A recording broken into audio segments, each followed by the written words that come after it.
अस्सलाम वालेकुम, आप देख रहे हैं स्पोर्ट्स बज़ और मैं हूं लुकमान अली। पाकिस्तान का मिशन जनूबी अफ्रीका जारी है और T20 सीरीज़ में पाकिस्तान को शिकस्त हुई।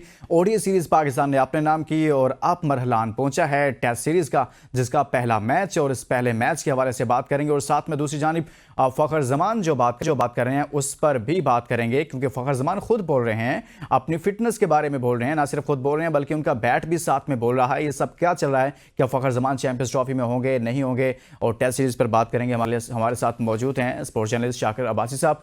बहुत शुक्रिया अब्बासी साहब ने वक्त निकाला। सबसे पहले तो फ़खर जमान पर हम कुछ बात कर लेते हैं। चैंपियंस कप वो खेल रहे हैं, बड़ा अच्छा परफॉर्म किया इस कप में। अभी एक इनिंग बड़ी अच्छी खेली, 89 रन किए। वो खुद कह रहे हैं कि मेरा मसला जो था वो ट्वीट नहीं है, मैं थोड़ा सा फिट नहीं था, यानी कि वही लाइन वो भी बोलना शुरू हो गए जो क्रिकेट बोर्ड लिए हुए था।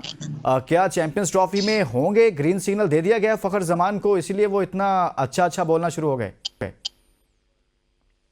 बहुत शुक्रिया लुकमान। फखर जमान कुछ भी बोले, चैंपियन कप में हमने उनको खेलते हुए देखा है, खुद देखा है। हमारी अपनी ऑब्जर्वेशन है और मैं समझता हूं कि जो फिटनेस का मेयार हमें इंटरनेशनल सतह पर चाहिए होता है वो चैंपियंस कप में बिल्कुल नजर नहीं आया फखर जमान का। वो उस तरह की फिटनेस का जो है मुजाहरा नहीं कर पाए मेरी नजर में।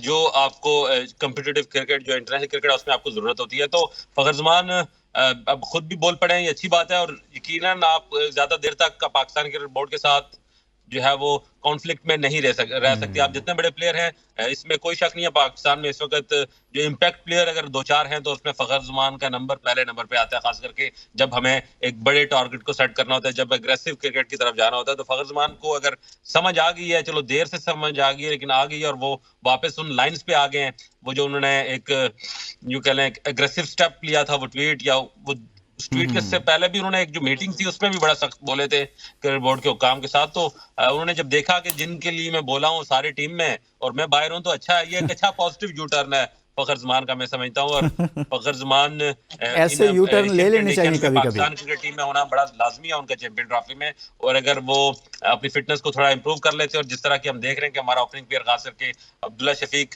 बिल्कुल नाकाम है, तो ऐसी सूरत में फखर जमान जो है वो ऑब्वियस चॉइस हो गए। अगर अपनी फिटनेस को मेंटेन कर जाते हैं, बेहतर कर जाते हैं, तो चैंपियन ट्रॉफी में फखर जमान को हर मैच में प्लेइंग 11 का हिस्सा देख रहा हूँ। लेकिन उधर से अब्दुल्ला शफीक अच्छा परफॉर्म नहीं कर रहे, वो भी मसाइल हैं। एक ये भी वजह हो सकती है शाकिर, और दूसरा टेस्ट सीरीज अब शुरू हो रही है। अब्दुल्ला स्क्वाड में मौजूद हैं, टेस्ट स्क्वाड में मौजूद हैं, और टेस्ट में उन्होंने अच्छे रन भी किए माजी में।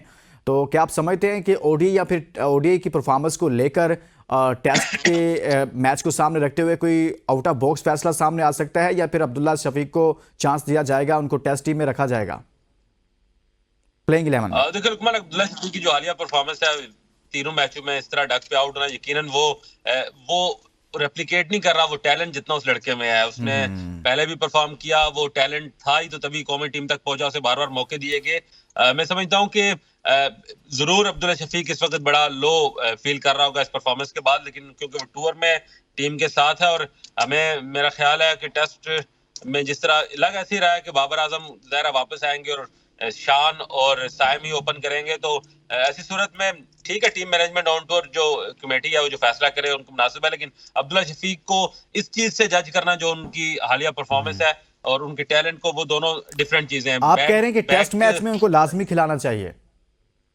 मैं समझता हूं कि इस तरह से राइट ऑफ कर देना एक प्लेयर को, इसलिए बिल्कुल वो ऐसे एक आध सीरीज में इस तरह से मुसलसल नाकाम रहा। उसके टैलेंट को, उसकी जो परफेक्शन है, उसके बाद जो शॉट सिलेक्शन है, जितना वो सॉलिड बैटर है, उसको सामने रखते हुए मैं नहीं समझता कि इतना जल्दी कोई फैसला लेना चाहिए उसके कैरियर से। मैं इसके खिलाफ हूं बरल। तो ओपन किसको करना चाहिए टेस्ट मैच में आपके ख्याल में? साइम अयूब और शान मसूद होने चाहिए, या फिर अगर अब्दुल्ला शफीक टीम में मौजूद हों तो फिर अब्दुल्ला शफीक होना चाहिए? देखिए, अब्दुल्ला शफीक को अगर आप मौका देंगे टेस्ट सीरीज में, जो मेरे ख्याल में देना भी चाहिए, तो फिर तो यकीनन अब्दुल्ला शफीक और साइम ही करेंगे। लेकिन अगर अब्दुल्ला शफीक अगर नहीं हुए तो फिर कैप्टन को ऊपर आना पड़ेगा, और कैप्टन शान मसूद के लिए कोई नया तजर्बा नहीं होगा ओपन करना। वो पहले भी ओपन कर चुके हैं, उन्होंने काफी अपने कैरियर में एज अ ओपनर भी खेले। तो ये फैसला ज़ाहिर है एक मुश्किल टूर होता है। आपको पता है सीना कंट्रीज में पाकिस्तान ने तो हैरान कर दिया हमें इस सीरीज में, जिस तरह उन्होंने जनूबी अफ्रीका को, तारीख में पहली बार कोई टीम बनी, ऑस्ट्रेलिया जैसी टीम है जो सेम कंडीशन की टीम है, वो आके भी अफ्रीका को अफ्रीका में हरा नहीं सकी। तो पाकिस्तान इस वक्त जो उनकी परफॉर्मेंस है वो तो हैरान कुन है, लेकिन फिर भी मैं समझता हूं कि सीना कंट्रीज में बैटिंग इतनी आसान नहीं होगी। नए गेम प्लान के साथ यकीनन साउथ अफ्रीका आएगा।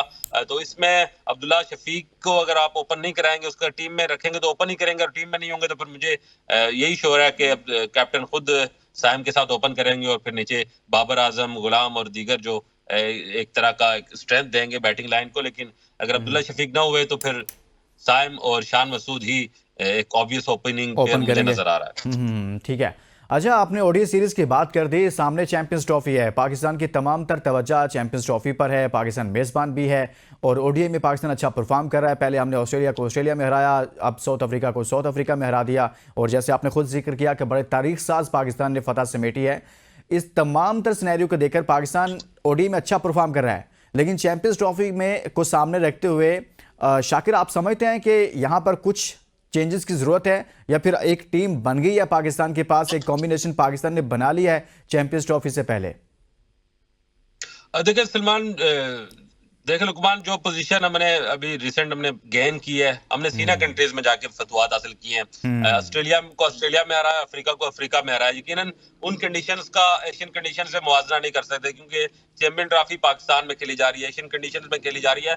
इस हवाले से यकीनन टीम मैनेजमेंट के अंदर कोई ऐसा जरूर प्लान होगा कि कंडीशन टू कंडीशन हमें शायद बॉलर्स के हवाले से कुछ चेंजेस करने पड़े, लेकिन बैटर्स को यही कॉम्बिनेशन हमें रखना पड़ेगा। जो एतमाद उनको इस वक्त हासिल हुआ है कि पाकिस्तान वन ऑफ अपनी तारीख की मैं समझता हूँ कि इस वक्त पाकिस्तान की वनडे टीम बेस्ट फॉर्म में है, और बड़ा ही राइटली जो है ना एन चैंपियन ट्रॉफी के बिल्कुल शुरू में ही आपको वो मोमेंटम और वो एतमाद मिला है जो आप काफी अरसे से खो चुके थे। आप सोचे ना, कभी जब बांग्लादेश के खिलाफ हमने टेस्ट सीरीज आ रही तो उस वक्त कोई सोच सकता था कि यही टीम अब इस लेवल पे होगी कि वो ऑस्ट्रेलिया को ऑस्ट्रेलिया में, अफ्रीका को अफ्रीका में हरा पाएगी। तो ये जो एक जो पाकिस्तान क्रिकेट के ऊपर एक अनप्रिडिक्टेबल होने का एक दाग या धब्बा लगा हुआ था, मैं समझता हूँ कि इन 2-3 जो सीरीज की बैक टू बैक फतवात और तारीखी फतवात ने पाकिस्तान को अब प्रिडिक्टेबल टीम बना दी है। आप इस टीम के ऊपर कुछ भी जो है वो प्रिडिक्ट कर सकते हैं। ये किसी भी टीम को किसी भी कंडीशन में इस फॉर्म के साथ हराने की पोजीशन में है। तो ये पाकिस्तान क्रिकेट के लिए, पाकिस्तान टीम के लिए और जो शायकीन है उनके लिए बड़ी अच्छी खबर है कि एक बड़े अरसे बाद, 3-4 दहाइयों के बाद हम जो है वो एक आईसीसी इवेंट होस्ट करने जा रहे हैं, और उसके बिल्कुल शुरू में, और उससे पहले हमारी टीम जो है वो फॉर्म में है, ये एक अच्छा अच्छा साइन है। लेकिन शाकिर, हम T20 में कहीं ना कहीं बहुत ज़्यादा स्ट्रगल कर रहे हैं। वो पाकिस्तान जो T20 उसका ब्रांड था, दुनिया में T20 मुतारिफ करवाने में जहां और ममालिक का किरदार है, मेरे ख्याल में पाकिस्तान सबसे टॉप पर है। तो पाकिस्तान T20 में शुरू के सालों में बहुत ज़बरदस्त रहा, बड़ा डोमिनेट करता रहा, लेकिन शायद हम T20 क्रिकेट से बहुत दूर चले गए हैं। तो अब्दुल रज़ाक को जो एक नई जिम्मेदारी दी गई है कि उन्होंने यंगस्टर्स को ढूंढना है, स्पेशली पावर हिटर्स को लेकर आना है, ये कैसा फैसला है T20 टीम को? और आप समझ रहे हैं कि आने वाले वक्त में तमाम तर जो T20 का जो पाकिस्तान टीम की मौजूदा सेटअप है, ये चेंज हो जाएगा फिर? लुकमान, ये फैसला दे रहा है, दुरुस्त है। मैं बिल्कुल इसको ऐसे ही लूंगा कि अगर आप पाकिस्तान की हॉकी की तारीख देखें तो पाकिस्तान हॉकी जब तक एशियन स्टाइल से हॉकी खेली जा रही थी, पाकिस्तान ने दुनिया को डोमिनेट किया। लेकिन जो ही यूरोपियन स्टाइल जो है वो हॉकी में आया तो पाकिस्तान ने अपने आप को मॉडिफाई नहीं किया नए स्टाइल के साथ, तो पाकिस्तान पीछे चला गया। और फिर जब वक्त जरूरत पड़ी कि आपके फील्ड गोल्स नहीं होने शुरू हुए, तो फिर आपने सोहेल अब्बास जैसे लोगों को डेवलप किया, प्लेंटी कॉर्नर स्पेशलिस्ट, और उन्होंने फिर आपके लिए गोल करना शुरू किए। तो ये एक ऐसी स्ट्रेटेजी मेरा ख्याल है क्रिकेट में भी मुझे देखने को मिल रही है, क्योंकि क्रिकेट का जो T20 ब्रांड है वो खराब किया गया है। बाबर आजम की कप्तानी के दौर में जो एक सेल्फिश अप्रोच रही है उनकी, वो उसने हमें हार्ड हिटर, अग्रेसिव तगड़े प्लेयर्स की एक लॉट बनने ही नहीं दी गई। वही माइंडसेट जो टेस्ट और वनडे का होता था, उसी को भी T20 में ले जाया गया। बड़े अरसे तक वही 160 150 वाला एक माइंडसेट था कि हमने T20 में इतने स्कोर करने और वो जीत जाना है। तो जब बाकी टीमें 200 प्लस पे जब चली गई, तो जहां जहां हमें 180 प्लस का टारगेट मिला, वहां हमारी सांस फूल जाती थी उसको अचीव करते हुए। तो वो कमी यही थी कि हमारे पास फिनिशर कोई नहीं था। कमी यही थी कि मोहम्मद आसिफ के बाद जो आसिफ अली थे, उसके बाद जो है वो भी थोड़े अरसे के लिए थोड़ा सा इन रहे, लेकिन कोई वो ब्रांड जो चाहिए होता है इंटरनेशनल क्रिकेट में T20 के लिए खास करके, वो पाकिस्तान डेवलप नहीं कर सका। तो पीसीबी का ये अच्छा फैसला है कि हमें मारदार वाला एक पूरी फोर्स हमें तैयार करनी है, जो कम से कम T20 की हद तक हमें 2-3 ऐसे पावर हिटर इस टीम में होने चाहिए जो जहां जरूरत पड़ने पर मैच का पासा पलट सके, जो लंबे छक्के मार सके, चौकों वाले वनडे टेस्ट क्रिकेट में। आप कह रहे हैं कि ठीक फैसला किया गया पाकिस्तान क्रिकेट बोर्ड की जानिब से, क्योंकि पाकिस्तान क्रिकेट को अभी जरूरत है पावर हिटर्स की T20, और देखते हैं कि अब्दुल रज़ाक के इस मिशन में किस कदर कामयाब होते हैं। शाकिर अब्बासी हमारे साथ मौजूद है, एक ब्रेक के लिए कहा जा रहा है, ब्रेक के बाद वापस आएंगे, मजीद बात करेंगे। Stay with us. Welcome back. Break पर जाने से पहले हम बात कर रहे थे पाकिस्तान क्रिकेट की हालिया परफॉर्मेंसेस पर और साथ में पाकिस्तान के मिशन साउथ अफ्रीका पर पहला टेस्ट मैच है और उस पर मजीद बात करेंगे। शाकिर अब्बासी हमारे साथ मौजूद हैं। शाकिर, पाकिस्तान के कॉम्बिनेशन की बात की जाए टेस्ट मैच में पाकिस्तान के पास जो फास्ट बॉलर मौजूद हैं, खुरम शहजाद, मीर हमजा, मोहम्मद अब्बास और नसीम शाह, 4 फास्ट बॉलर्स के साथ जाना चाहिए या फिर आप समझते हैं कि इनमें से किसी को ड्रॉप करके नोमान अली को भी शामिल करना चाहिए, या क्या कॉम्बिनेशन होना चाहिए पाकिस्तान का यहाँ पर? देखिए लुकमान, मेरा नहीं ख्याल कि हमें स्पिनर लेस जाना चाहिए। ठीक है, कंडीशन डिफरेंट होंगी, जरूर वो सारी जो सिचुएशन है वो शायद सीमर को सपोर्ट करे, लेकिन फिर भी एक तजुर्बेकार, एक रेगुलर स्पिनर टीम में होना जरूरी है, क्योंकि पाकिस्तान की रिसेंट कामयाबियां जो है वो स्पिन अटैक के साथ ही हैं। तो वो एक जो एक दाग बैठी हुई है दूसरी टीमों पर, को कि हमने वो पाकिस्तानी की अपने होम कंडीशन में कामयाबी समेटी, लेकिन हमारी स्ट्रेंथ जरूर रही है पिछले रिसेंट जो सीरीज है उसमें स्पिन। तो मैं बिल्कुल इसके हक में नहीं हूं कि आप स्ट्रेट अवे बिल्कुल ऑल अटैक के साथ जाएं, फास्ट बॉलिंग अटैक के साथ। एक स्पेशलिस्ट स्पिनर, बहरहाल आपको ठीक है साइम की भी और जो है वो आगा की भी सपोर्ट रहेगी, लेकिन पार्ट टाइम तो ठीक है, लेकिन एक आध रेगुलर प्रोफेशनल तगड़ा जो है वो स्पिनर टीम में जरूर चाहिए होगा, वरना मुश्किल हो जाएगी। अच्छा, कामरान गुलाम भी स्कॉट में मौजूद हैं और डोमेस्टिक में बड़ा अच्छा परफॉर्म करते रहे, जब जब उनको मौका मिला कहीं ना कहीं अच्छा परफॉर्म करते हैं। तो आप समझते हैं कि इस टेस्ट सीरीज में कामरान गुलाम को भी मौका मिलना चाहिए? मेरा ख्याल है कामरान गुलाम को तमाम मैचेस में खिलाना चाहिए। कामरान गुलाम बेसिकली है ही टेस्ट का प्लेयर। जिस तरह उसने डोमेस्टिक के टन्स ऑफ रन्स हैं, आप उसके जितने भी सीजन देख लें, वो उन रन्स पर बार बार नॉक करता रहा कौमी टीम के दरवाजे पर, और बड़ी देर से, लेकिन फाइनली उसको वो जो है वो स्पेस मिली। और मैं समझता हूँ कि जब लड़का को इस तरह पक कर आ जाता है अपने जो है वो अपने सर्किट में, तो वो फिर जब इंटरनेशनल सर्किट में आता है तो वो आपको मायूस नहीं करता। कामरान ने आते ही सेंचुरी की, वनडे में सेंचुरी, टेस्ट में सेंचुरी, फिर माफ कीजिएगा सीरीज में जो उनका बर्ग रफ्तार वो 60-63 रन की इनिंग्स थी जिसने मैच का पास अप बेल्टा। तो Kamran is a complete package और उसको आपको उस पर एतमाद करना पड़ेगा, उसे वक्त देना पड़ेगा। जैसे आपने साइम अयूब को बेपना वक्त दिया, बेपना चांस दिए, आपने कितनी तनकीद की इस पे, मेरे ख्याल में लेकिन आपने जब उसको शाकिर ऐसा ही होना चाहिए, एक फेयर चांस सबको देना चाहिए और कंप्लीट चांस होना बिल्कुल चाहिए। सबको फेयर चांस देना चाहिए, और जिस लड़के में टैलेंट होगा फिर वो अल्टीमेटली आपको बिल्कुल। आके अपना टैलेंट दिखाएगा, जिस तरह सायम ने दिखाया। तो कामरान भी उसी तरह एक वेरी टैलेंटेड, बड़ा ही तगड़ा, एक मजबूत सॉलिड बैटर है। तो मैं समझता हूं कि इन टफ कंडीशंस में, जो ऑस्ट्रेलिया और अफ्रीका की कंडीशन टफ होती हैं, इन कंडीशंस में इन लड़कों को मौका दें, ताकि जरा मुश्किल में डलें, ये मुश्किल में इनको परफॉर्म करने का मौका मिले, मुश्किल में इनको प्रेशर हैंडल करने का मौका मिले, सीखें, क्योंकि फ्यूचर बहरहाल पाकिस्तान क्रिकेट का यही लड़के हैं। सही है। अब्बास नाम तो सुना होगा शाकिर अब्बास साहब।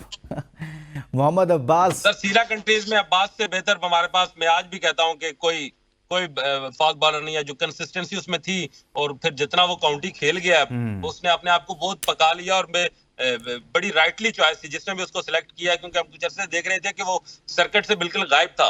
लेकिन मैं सर, सर्किट से उसको गायब किया गया था, ये कहकर किया गया था कि जी पेस नहीं है। मेरा ख्याल है रिसेंट पास्ट में हमारे जो सीरीज ज्यादातर खेली गई वो एशिया में, होम में हमने खेली, तो वहां शायद अब्बास इतना लीथल, इतना जो है वो अच्छा वेपन शायद नहीं था। लेकिन जिन कंडीशंस के लिए उसको सिलेक्ट किया गया है, बिल्कुल राइट चॉइस है। और पिछले 2-3 सालों से उसका तजर्बा भी इस तरह के विकेट्स पे बॉलिंग करने का ज्यादा है। अब्बास अल्टीमेट चॉइस होगी, और मैं ये भी देख रहा हूँ कि वो मैन हमारे विकेट टेकर भी वही होंगे, क्योंकि जिस तरह का उसने अभी रिसेंट काउंटीज में और इंग्लिश कंडीशन में बहुत ज्यादा क्रिकेट खेली है, तो वो चीजें उसको यहाँ अब वो सारा जो उसका एक्सपीरियंस है यहाँ पर उसका रिजल्ट आना चाहिए। अच्छा, हम कुछ बात करेंगे मोहम्मद रिजवान की कप्तानी को लेकर। प्रोग्राम के आखिर में T20 हो या फिर ODI हो, आपको उनकी कप्तानी कैसी लगी? क्या T20 के लिए कुछ डिफरेंट कैप्टन होना चाहिए पाकिस्तान के लिए, पाकिस्तान को कुछ डिफरेंट फैसला करना चाहिए, या फिर रिजवान को T20 में अभी बरकरार रखना चाहिए? अभी T20 तो काफ़ी दूर हैं, तमाम फोकस चैंपियंस ट्रॉफी पर है, लेकिन कप्तानी कैसी लगी आपको उनकी? देखिए लुकमान, जितनी तो अक़वाद रिजवान पे थी हम सबकी, रिजवान की कैप्टनसी उससे बेहतर परफॉर्म किया उन्होंने एज अ कैप्टन। और रिजवान की सबसे बड़ी कामयाबी यही है कि वो प्रेशर नहीं लेता। वो हारता भी रहा है तो उसको भी उसने लर्निंग किया, क्योंकि उसका मजाक बनाया गया, लेकिन उसने वो सारा प्रेशर अपने ऊपर नहीं लिया। लेकिन जिस तरह की बोल्ड कैप्टनसी उसने साउथ अफ्रीका के खिलाफ खास करके की, और जिस तरह के राइट टाइम पर उसकी जो तब्दीलियां थी बॉलिंग में, फील्डिंग में, वो बड़ी कारगर साबित हुई। और उसकी एक और जो मैंने चीज इन दिनों नोट की है, हम जो बाबर आजम में हम इसकी कमी देखते थे, कि जब वो मुखालिफ कोई ऐसी पार्टनरशिप बिल्ट होना शुरू हो जाती थी तो बाबर आजम के हाथ पांव फूल जाते थे। रिजवान वहां पर आकर बड़ा वाइसली बॉलिंग चेंज करता रहा है। आपने कल भी देखा होगा जिस तरह क्लासन को आके उसने शाहीन से आउट करवाया थी। सारी चीजें रिजवान को बाकी माजी के कैप्टन से बेहतर करती हैं। जहां तक तीनों फॉर्मेट के कैप्टन है, मैं इस अच्छी परफॉर्मेंस के बावजूद मैं इसके खिलाफ हूं, क्योंकि वर्कलोड बहरहाल मैनेज करना चाहिए। कैप्टनसी और विकेट कीपर एक ऐसा खिलाड़ी होता है टीम में जो पूरे के पूरे मैच में इन्वॉल्व रहता है वो एक इतना लोड बहरहाल नहीं डालना चाहिए। पहले भी हमने ये गलत फैसले किए। राइट टाइम पर अगर कोई बेहतर हमें बंदा नजर आता है T20 में, एक यंग एग्रेसिव कैप्टन, तो वो T20 फॉर्मेट को, क्योंकि जिस तरह हम नई पॉलिसी के तहत एक नए हार्ड हिटर पैदा करेंगे, एक नई, मुझे उस जो पाकिस्तान क्रिकेट बोर्ड की सोच लगती है वो ऑल टुगेदर एक नई T20 जो है वो पूरा गैंगस्टर का गैंग बनाना चाहते हैं क्रिकेट में, जो आकर बाकी जो है वो मारदाड़ वाला एक पोजीशन में हो। तो उस सूरत हाल में मुझे लगता है कि शायद हमें रिजवान को वनडे और टेस्ट तक तो ठीक है, लेकिन T20 में हमें उनको रिलैक्स करना चाहिए। कुछ ना कुछ सोचना पड़ेगा T20 को लेकर। कुछ बात चैंपियंस ट्रॉफी पर भी हो जाए। शाकिर अब्बासी साहब, चैंपियंस ट्रॉफी हम तो बात करते थे, आप भी बात करते थे, पाकिस्तान मीडिया भी कहता था कि ICC में काफ़ी असर रसूख है BCCI का, और यूँ कहिए कि वो इंटरनेशनल क्रिकेट काउंसिल नहीं है बल्कि इंडियन क्रिकेट काउंसिल है। अब तो दुनिया भर का मीडिया बोलने लग गया है। टेलीग्राफ ने एक पूरी स्टोरी छाप दी उस पर कि दुनिया की क्रिकेट की साख को मुतासिर किया, सिर्फ और सिर्फ भारत के लिए ऐसा किया गया। क्या कहेंगे आप? देखें, बिल्कुल जो टेलीग्राफ की रिपोर्ट है, जो उसकी स्टोरी है, उसने भारत की जो और BCCI की जो एक बड़ी ही रिजिड किस्म की सोच है उसको बिल्कुल मैं कहूंगा कि नंगा करके रख दिया उन्होंने, और साबित किया है कि दुनिया में जो लोग अकल शऊर रखते हैं वो इस तरह की मोनोपोली, इस तरह की देखिए, इस तरह मुनव्वर करना आपको ये ठीक नहीं है। आप जब दुनिया की कम्युनिटी में रहते हैं तो आपको सबको साथ लेके चलना पड़ता है। मैं बार बार कहता हूं कि जय शाह से हम ये एक्सपेक्ट करते थे कि जो ही वो BCCI से ICC की चेयर संभालेंगे वो डिफरेंटली बिहेव करेंगे। एक बड़े मुल्क से आ रहे हैं, एक बड़ी डेमोक्रेसी है, वहां की कल्चर को वो बड़ा कहते हैं कि हम बड़े डेमोक्रेटिक लोग हैं, तो ये एक्सपेक्ट हम कर रहे थे। लेकिन अनफॉर्चुनेटली जिस तरह से उन्होंने ये डील किया ICC का, ये चैंपियन ट्रॉफी का इवेंट पाकिस्तान से इस तरह उसे न्यूट्रल वेन्यू पर फोर्स करना और खुद ना आना, इस सारी सिचुएशन में दुनिया बोल पड़ी। हम तो बोल ही रहे थे, और ये अच्छा हो गया कि अब दुनिया भी बोल पड़ी। और देखिए, कितना बड़ा इवेंट है जिसमें सिवाय इंडिया के किसी टीम को कोई पता नहीं है कि उसने अपने मैचेस कहाँ खेलने हैं। बस इंडिया को पता है कि मैंने अपने मैचेस दुबई में खेलने हैं, हमने अपना सेमीफाइनल भी दुबई में खेलना है, हमने अपना फाइनल भी दुबई में खेलना है। पाकिस्तान जो होस्ट है उसको नहीं पता कि उसको जो है वो फाइनल कहाँ खेलना है। बाकी मुल्कों को नहीं पता कि उन्होंने अपने शाकिर, इससे ये तासुर मिलता है कि अब ये कहानी ज्यादा लंबी चलेगी नहीं है जो भारत चला रहा था, जो BCCI ICC में चला रहा था।